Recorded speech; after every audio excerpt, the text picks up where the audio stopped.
Today, I want to talk about Sandy. Who is Sandy, you might be asking? Sandy is Joe's mom, and according to some people, the person most to blame for the man Joe has become.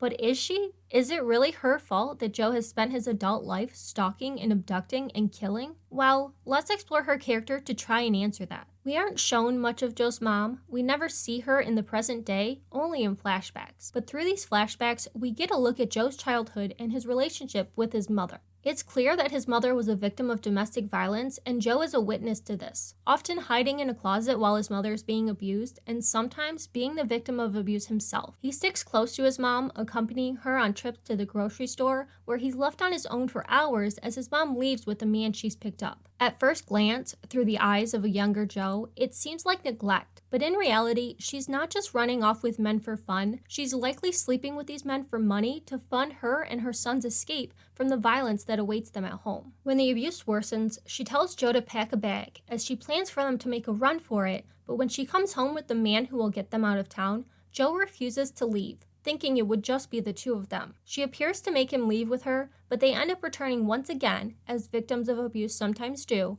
thinking things will be different this time. It's never confirmed in the show, but I think the fact that Joe's mom has returned to this abusive situation multiple times could point to her abuser being Joe's biological father. She says she wants him to have a strong role model as one of the reasons they keep coming back. From an outside perspective, it's definitely misguided. But Joe's mom clearly sees there's something wrong with Joe and doesn't know how to help him, just knows that she can't take care of him on her own. The final time they return, Sandy shows Joe the gun she's hidden for protection, intending to make him feel safe. Unfortunately, one night when her boyfriend is hurting her, Joe takes the gun and shoots him through the chest. After this incident, Sandy relinquishes custody of Joe to CPS, sending him to live in a boys' home. She explains to him that she's just not best for him right now, admitting that she failed him. I don't think she made this decision lightly, but genuinely believed that he would be better off without her in his life, as she couldn't properly care for him. While Joe is in the boys' home, his mother doesn't contact him. It's possible she spent some time in prison as a result of the shooting incident, as the picture in Joe's file looks like it could be a mugshot. But Joe is left waiting for his mother to return, unaware she won't be coming back for him. The last time Joe sees his mother is when he tracks her down years later. He finds that she's moved on with her life and had another son.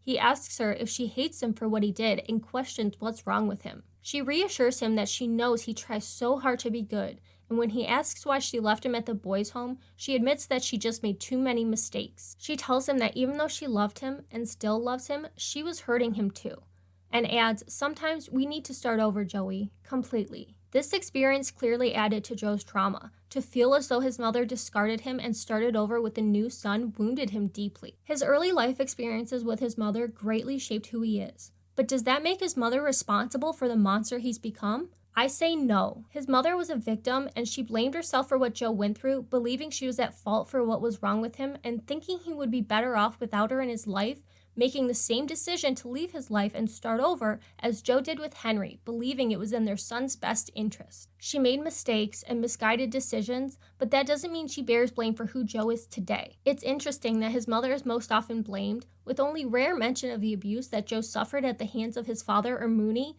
but that's a topic for another video. At the end of the day, Joe is an adult and has been for quite some time. He's lived longer without his mother than he lived with her. He may have experienced trauma and abuse in his youth, he may feel abandoned by his mother, but he is a grown man and he's responsible for his own actions. He's responsible for doing the work to process his trauma and deal with his obsessive behavior, but he chooses not to. Joe will literally murder 17 people instead of going to therapy. That's not on Sandy. Plenty of people grow up with mommy issues and don't become serial killers. I'd like to see Sandy come back in season 5. I'd be interested to see more of her character, maybe get her perspective, and have her and Joe cross paths in some way. Despite having embraced Dark Joe, his mother could be his weakness, so I'd be really curious to see a confrontation between the two of them. But what do you think about Sandy? Do you have sympathy for her now that we've delved into her character a bit more? Would you like to see her show up in season 5? Let me know what you're thinking down in the comments. Be sure to like and subscribe. Please and thank you. Bye.